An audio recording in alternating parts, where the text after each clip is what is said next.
مرزا محمد رفیع سودا قطعے کا جائزہ یا خلاصہ۔ جسم پر جگہ جگہ گھوڑوں کی مخصوص جلدی بیماری کا حملہ صاف دکھائی دیتا ہے اور اس کے زخموں سے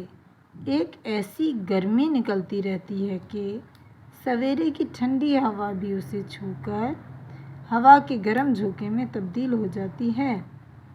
اپنے زخموں پر خارش کر کر کے اس کے زخموں کی حالت انتہائی خراب ہو چکی ہے اور بال نہ ہونے کی وجہ سے اس گھوڑے کا اصل رنگ کالا سفید غائب ہو کر سرخی مائل گلابی دکھائی دیتا ہے، اور جب ان زخموں پر مکھیاں بیٹھ جاتی ہیں تو یہ گھوڑا ان مکھیوں کے رنگ یعنی مگسی کالا کا نہیں ہونا چاہیے سا دکھائی دینے لگتا ہے۔ غرض یہ کہ اس بے زبان جانور کا یہ حال دیکھ کر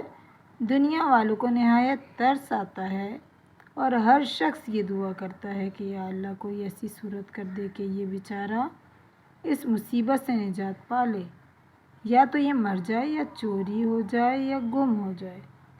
اگر ان تینوں میں سے کوئی بات بھی ہو جائے تو اس کے برے دن ختم ہو سکتے ہیں۔